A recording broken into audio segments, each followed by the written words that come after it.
From the dawn of its golden age, television and horror have been intrinsically linked. The original masters of fright honed their craft on the small screen first, with classic horror TV shows like The Twilight Zone and Alfred Hitchcock presence pushing the boundaries of popular culture. With all due respect to Poltergeist, you don't need to live in a haunted suburban house to get sucked into the terror of your television. From the short story-like psychological shocks of 60s name-brand anthology shows to today's streaming-embedded scarefests, many of the medium's most memorable series have centered on things that go bump in the night. It doesn't have to be Halloween to enjoy. We're counting down the top 10 horror shows in TV history. Vampire slayers and sexed-up bloodsuckers, brainiac serial killers and brain-chomping zombies, paranormal activities and portly auteurs. Don't dare touch that dial. Oh, contraire, mein frère. I'm the one who's finally free. Tales from the Crypt. A horror TV series loaded with puns? What could be better? 1980s special effects aside, Tales from the Crypt is a seriously fun romp that surprisingly holds up. Based on the EC Comics series of the same name, this campy and stylized anthology series recounts a string of horrific yarns introduced by the show's moldering host, the Crypt Keeper. While it might look old and decrepit, it managed to reel in big names from Demi Moore to Arnold Schwarzenegger.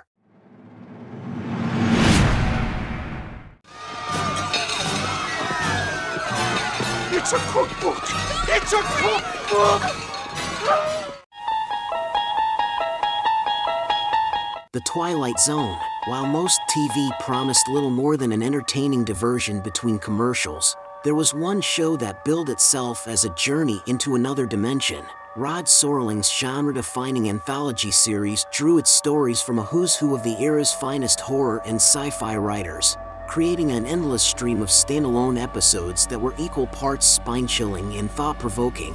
The nuclear apocalypse cautionary tale where's everybody, the telepathic terror of It's a Good Life, Wish It Into the Cornfield, the alien invasion irony of To Serve Man, It's a Cookbook, the airborne breakdown cum showdown of William Shatner and his little friend in Nightmare at 20,000 feet. A full 4 decades before the new golden age, the Twilight Zone was already making high art out of low culture.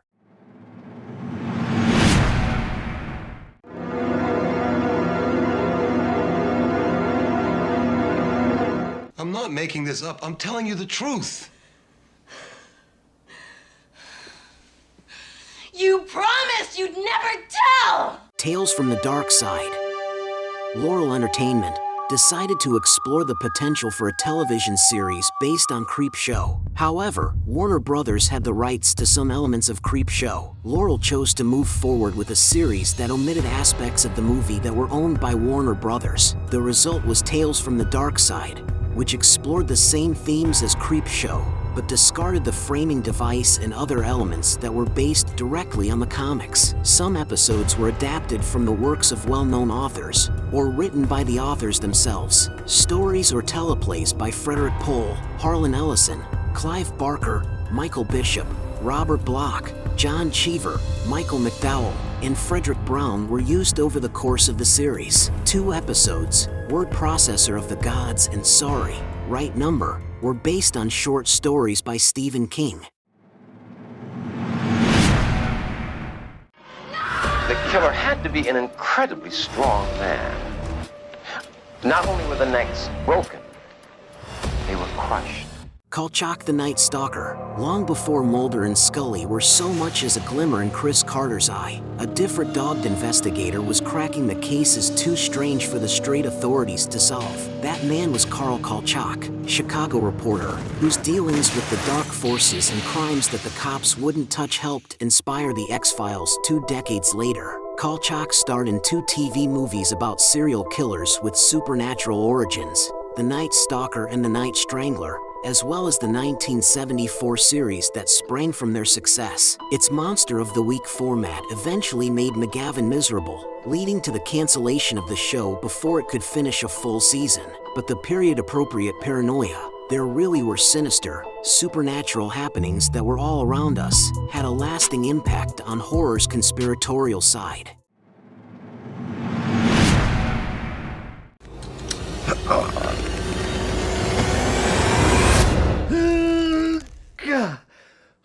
Yeah, looking good. Ash vs. Evil Dead, Sam Raimi's slapstick horror comedy series returns with a vengeance and a dozen fresh bags of Caro syrup, starring the jet comedic genius Bruce Campbell as the demon-fighting, chainsaw-handed title character, Ash, not the Evil Dead. This Star series was 3 seasons of pure horror chaos, sometimes sweet and silly, other times nasty, always incredibly disgusting, with each episode clocking in around sitcom length. Ash vs. Evil Dead was proof that horror could be delivered as a short, sharp shock rather than a slow and steady epic. Oh, madam, if you would, you may tell her that it's Barnabas Collins. Dark Shadows. Supernatural soaps of all stripes can all trace their roots back to Barnabas Collins, the vampire, played by Jonathan Frid, who made Dark Shadows a bright spot on the daytime dial. He didn't even show up on the series until 1967, a year into the atmospheric ABC soap's 5-year run, but after being unchained from a coffin, his arrival transfixed the show's young skewing viewers. From then on, the afternoon serial went from a mildly gothic story to a full-fledged paranormal romance, mixing witchcraft and werewolves into its sudsy storylines about lost love. It's now the definition of a cult classic. This is definitely my lucky day.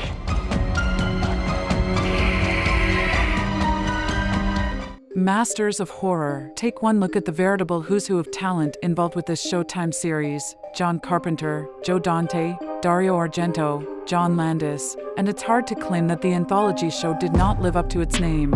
Conceived by director Mick Garris as a rotating showcase for the genre's best screenwriters and filmmakers, the show gave us a number of short story-style chillers, including Carpenter's eerie cigarette burns, starring pre-Walking Dead Norman Reedus as a cinephile hunting for a cursed film, and Dante's no-holds-barred anti-war zombie freakout Homecoming.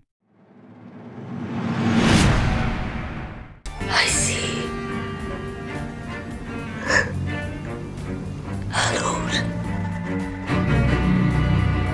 Penny Dreadful.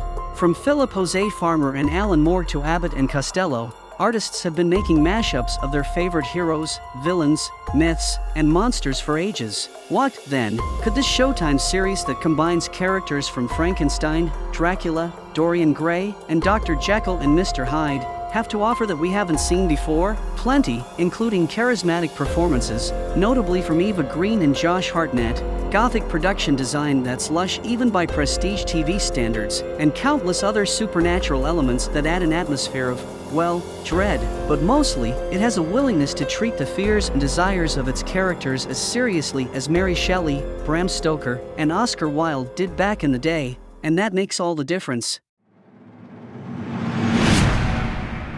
Hello, ghouls. I want to tell you a story about facing your fears. American Horror Story. Whether you call it American Horror Story or AHS, this much-loved horror drama anthology is sure to be on everyone's horror binge list. The show that redefined horror TV series for the modern era. Each season takes place in a new horrifying setting like a haunted house, a hotel, and even an 80s summer camp, to name a few. Each season also centers around different horror themes and tropes along with some incredible characters. My connection to the Upside Down is both a gift and a curse. I won't let the darkness consume me. Stranger Things. Just mention the title of the Duffer Brothers throwback blockbuster hit and you can already hear the eerie synth score. Picture the dark world of the Upside Down and its Demogorgon denizens, and thrill to the adventures of its tween-to-teen heroes as they battle to save the small town of Hawkins, Indiana from extra-dimensional oblivion. Like a DNA splice of Steven Spielberg and Stephen King, with a heaping helping of John Carpenter and Dungeons & Dragons to boot, this Netflix smash launched half a dozen young actors' careers, gave Winona Ryder the renaissance she richly deserved, and proved the power of all the stuff that scared us as kids. That was our show for today. What did you think? Do you agree with our selections? What horror TV shows would you like to see on our list? Let us know in the comments section. And, while you're at it, I'd be honored if you subscribe to my channel and share this video. Also check out my Carl Vincent Vampire Hunter franchise in the comments section. Until next time, this is Axel for Kevin Given saying live long and prosper, may the force be with you and keep reaching for the stars.